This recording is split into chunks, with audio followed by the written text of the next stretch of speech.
so many systems are broken, if you as a community don't sort that out yourselves, it ain't gonna happen. We want decentralized, biodiverse, culturally diverse, economically diverse, flourishing society. This movement is about creating a more beautiful reality for everyone. To be truly ecological, the economy has to be localized.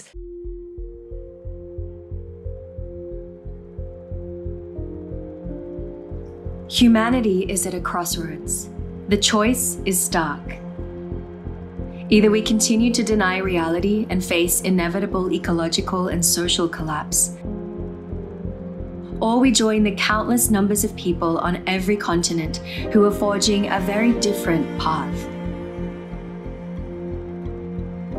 For thousands of years, our cultures were finely tuned to the infinite diversity of the natural world.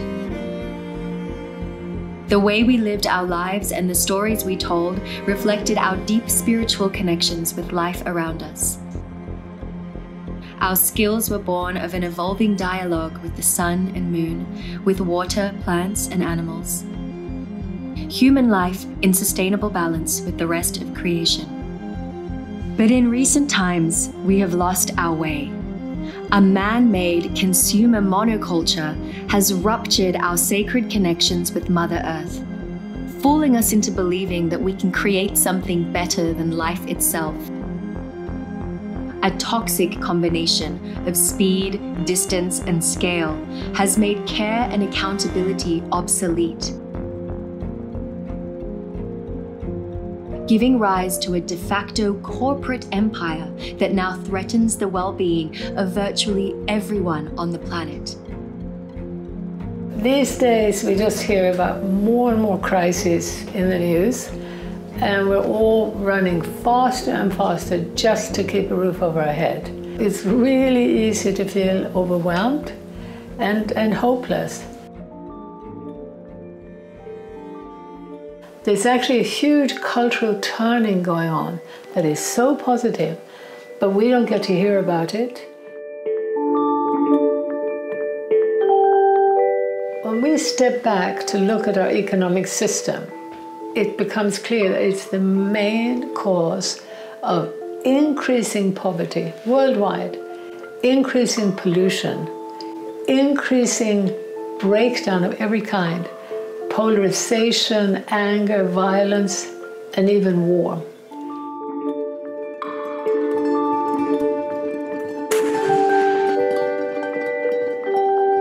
And we need to look at the fact that from the outset, the modern economy was actually created by global traders.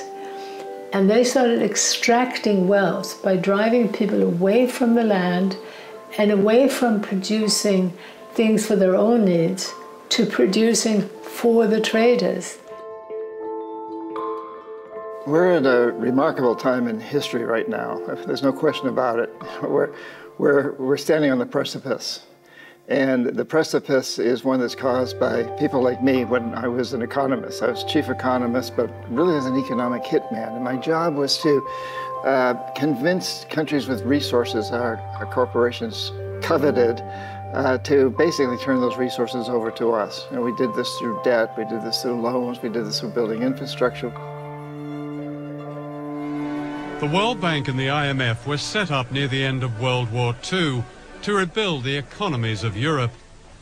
Later they began offering loans to poor countries, but only if they privatized their economies and allowed Western corporations free access to their raw materials and markets.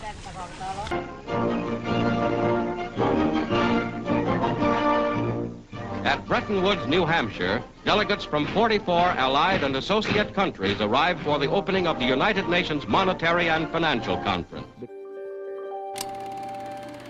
Since the Second World War, the grip of the global financial institutions has only intensified. In the name of free trade, governments on both left and right have handed over more and more wealth and power to multinational banks and corporations. They have promoted the concept of a free and fair market, while actually using taxes, subsidies, and regulations to favor global monopolies. in the process destroying the rich fabric of smaller, place-based economies all around the world. We were a kind of champion of Westernization, Americanization, and globalization. What we are experiencing now is not just an ecological disaster, but it's a cultural disaster. Life is becoming harder and harder. The gap between the rich and poor, widening. And poverty is really increasing rapidly. One of the big lies about why growth is necessary is that people will tell you that you need growth for poverty alleviation. The way that growth operates, it's operated in tandem with a real negative redistribution of wealth and income. So the benefits of growth, the wealth from growth, has been captured by an ever smaller minority of people, and ever larger amounts of the population are having to live with the damaging consequences of growth. If you and I have our car stolen, we have to buy a new car, it's good for GDP. If the water is so polluted, we have to buy it in bottles, great for GDP. If we get cancer, great for GDP. If we plant a garden and eat healthy food and stay healthy, that's bad for GDP.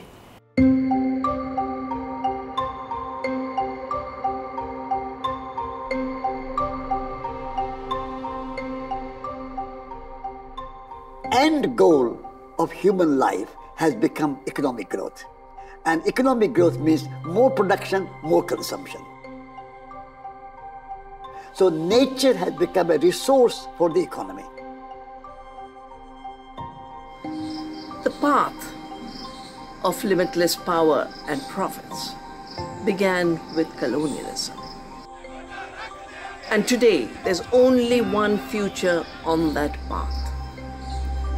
That future is extinction. That future is collapse of the Earth systems, collapse of societies, collapse of relationships. A huge problem are our free trade agreements. So let's say it costs $10 to produce a bushel of corn in the United States, and the small farmer in Guatemala can do it for $5. But so the small farmer has to sell it for $6 to make any profit, and the American corporation is making it for $10, but getting a subsidy of $6, so they can sell it for $5 and still make $1 profit in Guatemala. And so the Guatemalan farmer can't compete, even though he's producing it much cheaper, because the United States has subsidies which are allowed under these free trade agreements. Tariffs are not allowed. So Guatemala can't impose tariffs, and they're not a wealthy enough country to subsidize their farmers. So the poor farmer, the campesino, the small farmer, goes out of business. And what does he do? He has a couple of choices. He can go to work for a big American sweatshop, or migrate to the United States. And it's not just the small farmer. If the small farmer goes out of business, the local markets go out of business, the local shops go out of business, everything that supports the farmer and everything that he sells to, it's a spiraling thing. Spain is the main producer of oranges in the world. And last year, in Spain, we consume more oranges coming from South Africa.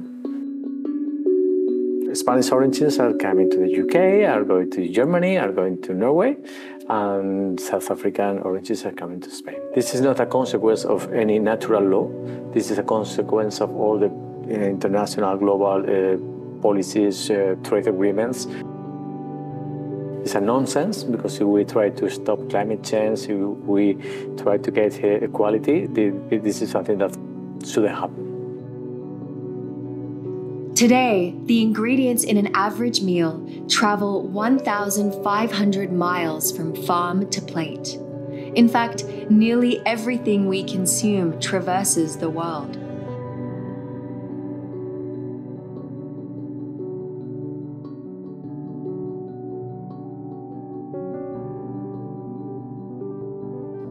a vast network of ever larger ports, airports, and superhighways shuttle identical products back and forth, all courtesy of so-called free trade agreements. Agreements such as NAFTA and GATT gave rise to the dangerously volatile mix of a deregulated global financial market and digital technology. All the international maritime and air transportation, the emissions from this are not accounted by any country. Just think of all those vessels with all kinds of commodities from China to everywhere, from mining, with soy, with oil, with liquefied gas. Those emissions are nobody's emission, because one of the key assumptions of the climate policy is that you cannot harm trade. Governments are handcuffed, but they actually handcuff themselves by signing these treaties, as they said, that allows corporations to sue a government if the government passes a law that could, not even does, but could reduce profits. Worst of all, what court does it go to? It's a corporate court, right? It's not just a regular court of law. So the idea that you are, as a government, whose obligation should be to protect the health and the environment of your country and your people, are signing away your right to do so. Surely this can't be the case.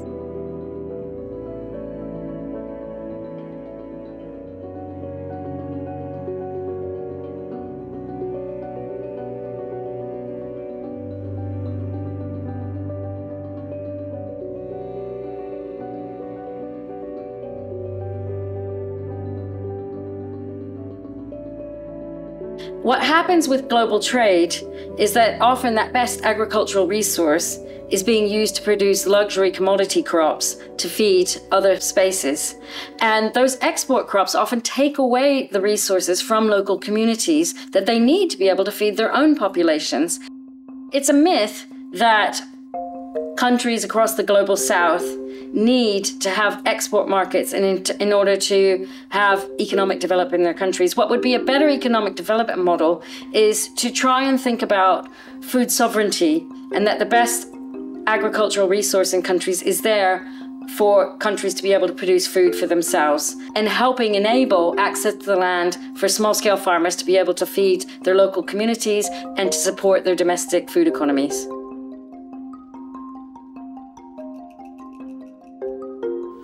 And in Africa, we have stood up with our 2 feet to defend our food systems, which we believe is right now is under threat by the green revolution in Africa, which is being driven by the corporates, which actually do not feed the majority of us.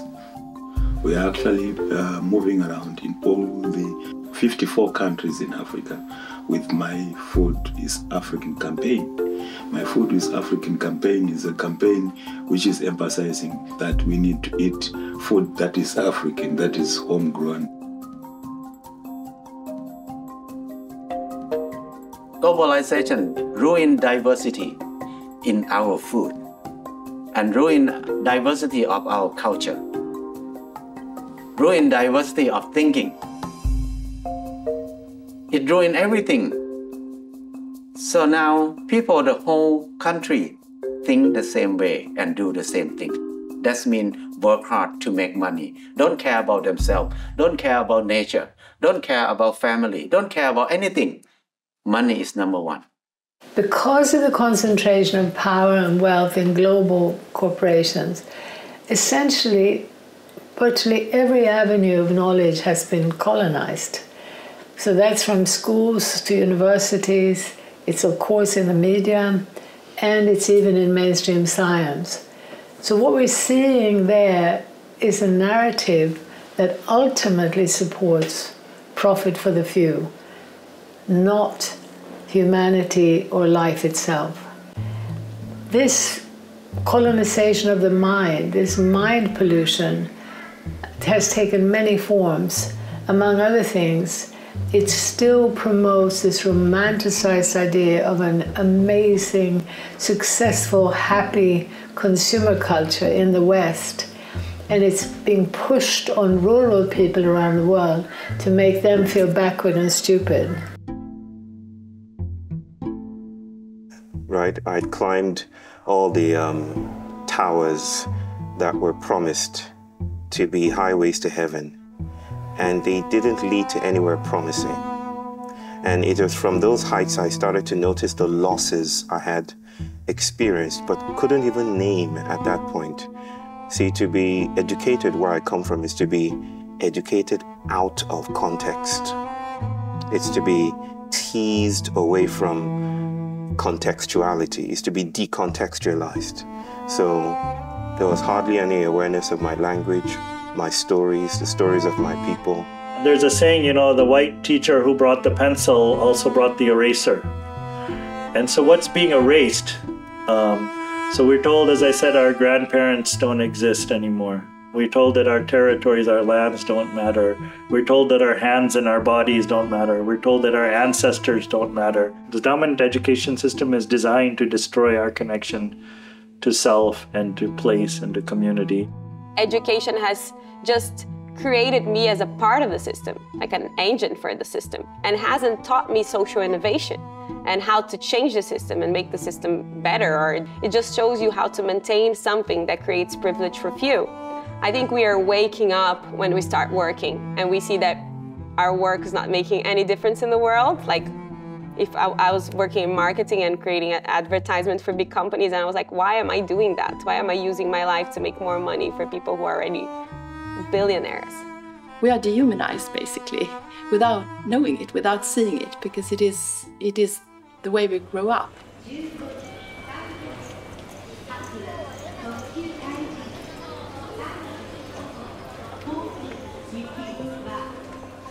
On the surface, everything is fine. You know, it's well controlled by education system, media, you know, and people still buy this, you know, notion or illusion that everything's working all right.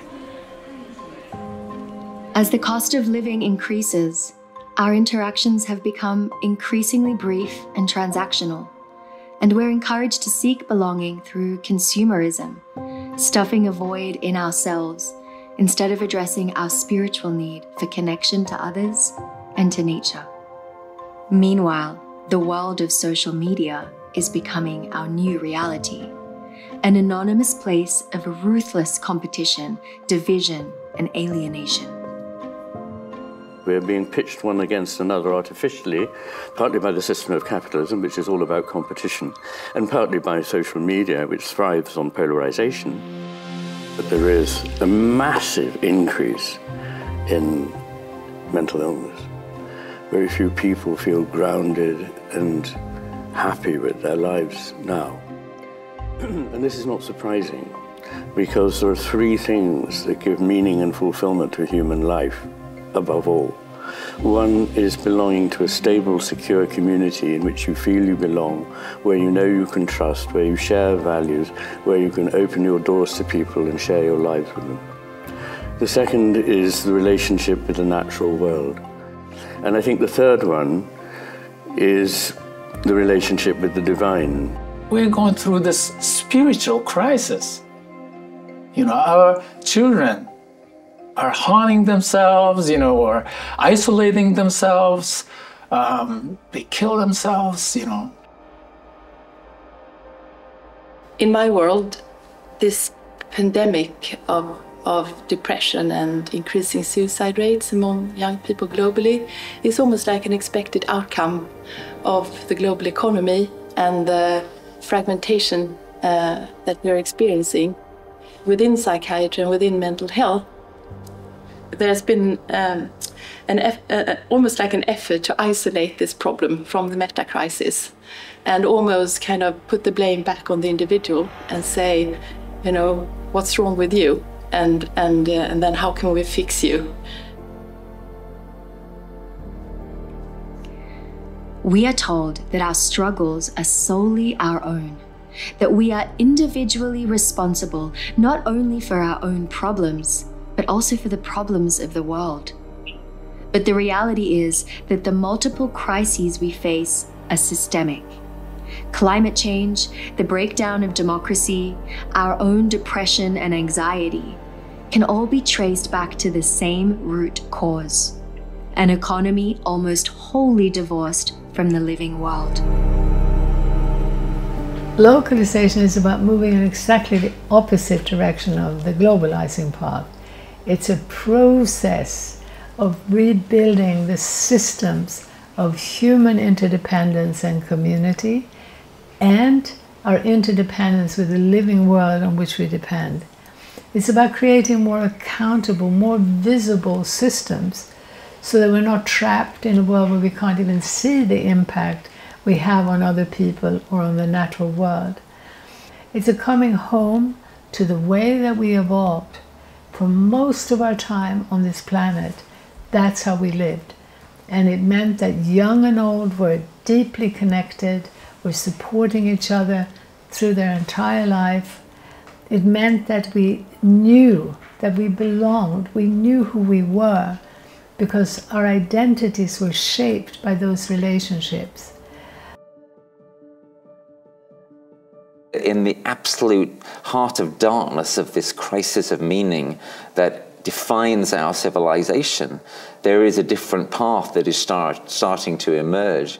And that's why I think that even though consumerism seems to have us in such a tight grip, actually that grip may be a lot more fragile than it seems. What if we could turn to our neighborhoods? What if we could have and develop and cultivate intelligences that are immediate and intimate? What if we didn't have to depend on Coca-Cola or some other giant corporate formation in order to have bread or to have drink or to make merry or to meet ourselves for the first time? There is this deep yearning, longing, the deep longing for connection to community, to come out of our isolated homes into a place where we feel like we belong. If we go further back into understanding how to be in the flow of the cycles of time, the natural cycles of nature, then we may have true progress as opposed to this artificial progress, which is progress towards destruction. If enough of us actually feel into these values we're talking about of deep connectedness, and in addition to really orienting our own lives towards doing what we know is needed, like locally and together and in our communities, also making bridges, looking at what others are doing around us and amplifying the work of others. So as a coherent, cohesive global network of change, we might develop enough power to make that transformation happen in time. Well, I mean, what is localization really about? It's about increasing the density and the complexity and the richness of local connections, with people and places and beings, plants, animals, water, air, like all of the things that create a place. We all need to be rooted in a place. So our economy has to be rooted in a place. Our politics has to be rooted in a place. If we are changing the systems of our basic needs, meaning that if we change the way we produce and consume and distribute things like our food, but also energy, also transport, doing that, we can develop pathways towards much more healthier and fair communities and through that society. If we want to create a better future, we need to first remember our past. We are not a cancer on the planet. We have the potential to be a regenerative keystone species, as was said.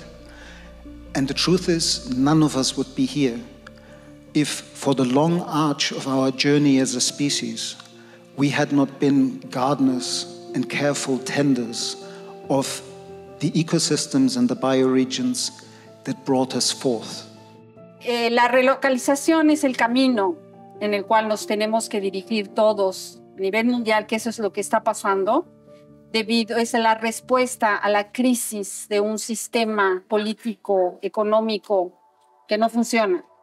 La relocalización es una respuesta que se está dando en todo el mundo, en muchas regiones campesinas, indígenas, urbanas, en muchos lugares.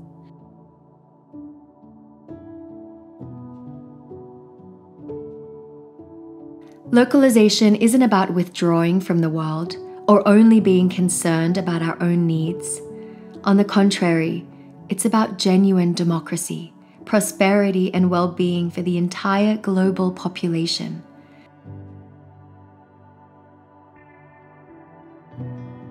We actually can't have localization if global power structures are invested in a corporate state nexus that's sole job is to undermine our livelihoods, our life force, our well-being. And so we have to organize to change global polity, global superstructures, and we have to live the lives that matter to us in ways that are in symbiosis with the living world in a place-based way. We need welcoming communities. We need responsive relationships and mentors throughout our lives. And we need play and nature and marginal connection and healing practices to get us back in balance with one another, with ourselves, with nature. And so it is a restructuring issue, and I think it fits very well with localization. Once people wake up to the fact that in the name of growth, we're all poorer, we're going to have a very powerful movement that will insist that we no longer measure progress through GDP, that will insist that we now start regulating and taxing the global corporations.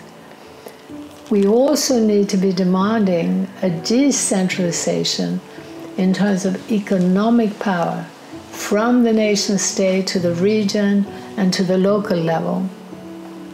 That decentralization would mean the ability to tax and subsidize at the local level, the ability, the ease to also support and invest in your local businesses and communities. If we don't have economic power, we don't have political power. So we really want to encourage the decentralization of the economy as a priority. And with that comes the decentralization of real political power. We've demonstrated that we can change not just economic policy, but the layout of our towns and cities, that we can revalue the kind of work that people do and shift economic purpose, change what companies are producing almost overnight when the will is there. There's so many things we can do, but one thing is nurture local businesses and get all of the additional benefits of local business, which include more income, more wealth, more jobs, better environmental protection, better civic participation, more public health from better food.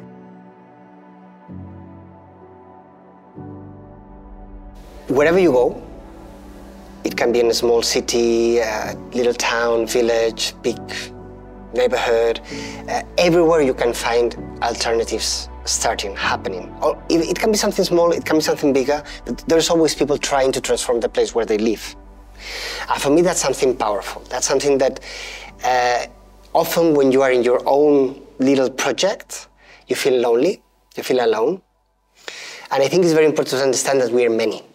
There is so much happening. Everywhere you go, there is so much happening. You never read those stories in the papers, you never see them on TV, but they're all out there. We need to start modeling the changes that we need to see at the community scale, at the local level. We need to be looking at local economies as the foundation for this, making those economies more diverse, more resilient, and increasing community ownership and democracy. We should feel so blessed to be alive at this time because we have a tremendous opportunity to really change things, to do something that's never been done in history. There have been a lot of empires that have collapsed. All of them have collapsed, and this one's collapsing, but we have an opportunity to turn not this empire, but to turn our vision of the world that creates empires at all into a very different vision. We have to now commit ourselves, no matter who we are, across our diversities, across the world, to another future. People say, well, what can I do? I feel so helpless. Here am I, this small person, and there's this vast earth, and then there's an infinitely vaster cosmos, which means that none of this means anything. In fact, if you see with a different eye, you see not only that it does very much mean something and that we're connected to it, but also that our role is not so insignificant. We still have a lot of wealth real wealth is still existing in us. And I think that's what the localization movement is trying to remind us of, is we're not poor, backwards, stupid, alone like the dominant system would like us to think we are. We still have a lot of power. We humans need to be mirrored, and we need to have other people who live by example, who can provide this experience. And that's why this localization movement is so extremely important at this time point, especially to provide, living examples of places and ways of being that will make our deep memory kind of, whoa, I remember now who I am. We're trying to listen and hear, differently, and hear into the corners that we've not been able to, in order to figure out, ways of creating a future that is repaired from the destructions of modernity. We can all do something in our own way to create more local power, more local economy, and have fun doing it. I think we're going to see some quite big economic alignments, realignments. I think we're going to see a lot of re-energized local political networks and political action, and we're particularly seeing that with local assemblies and people who would never have considered activism suddenly getting involved across the UK in this country's experience anyway. The idea that the world is still yet to come, that colonization hasn't stabilized or frozen everything into stable categories, that the world is open and emergent and poetic and promiscuous. That is the most hopeful thing. Through community initiatives and deeper dialogue globally, a movement is emerging that has the potential to shape the future we want. One in which business and technology serve the needs of the many, rather than the profits of the few.